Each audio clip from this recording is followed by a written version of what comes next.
17-кылымда Англиянын протестант чиркөөсү Рождество майрамын майрамдоого тыюу салгандан кийин адамдар жаңы жыл кечесин майрамдоого өтүшкөн. Байыркы мушрик адаттарына байланыштуу Англиянын түндүгүндөгү Шотландияда жаңы жыл кечеси Хогманай аты менен белгилүү эле.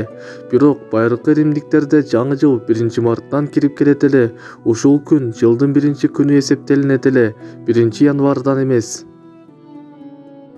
Жаңы жылды майрамдоочулар 1-январга өткөн түндө эмненидир чыдамсыздык менен күтүшөт. Римдиктер жылдын башын 1-марттан деп эсептешкен. Эгер 7 сөзүнүн латынча которулушуна карай турган болсок, септум деп айтылат. Ошон үчүн септембе, сентябрь 7-ай болгон. Октябрь, ноябрь, декабрь болсо 8, 9, 10 ай болушкан. Алар жылдын акыркы айлары болгон эмес. Качан алар жаңы жылды январга жылдырышканда, муну байыркы маабуттун урматына жасашкан. Бул жасалма маабутту Янус 200 маабут деп аташат эле. 200-лүгүнүн мааниси ушудай эле. Ал сизге бир жүзүн көрсөтүп, аркасына башка жүзүн жашырат. Тактап айтканда, аябай куу 200. Мына ушул абал ушул сыяктуу майрамдарда дайыма болот. Бүгүн биз 31 декабрдан 1-январга өткөн түндө адамдар ичип алып жаман иштерди кылып жаткандыгына күбө болуп жатабыз. Себеби мушриктер үрп адатынан келген майрам.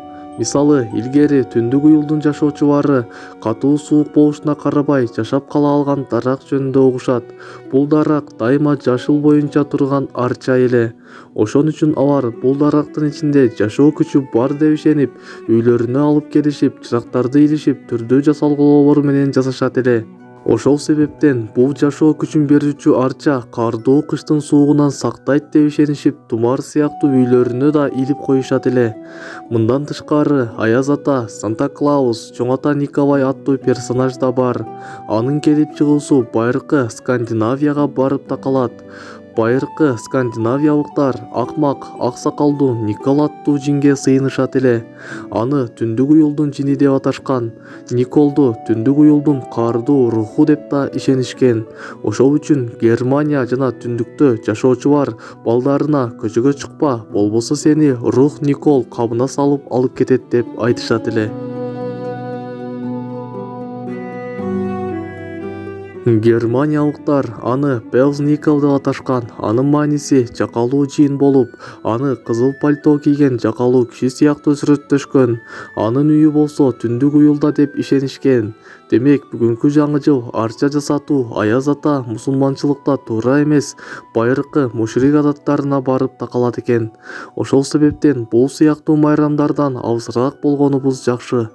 Достор, видеону таратыңыз. Мусулман бир туугандарыбыз кандай майрамды майрамдап жатышкандарын билишсин.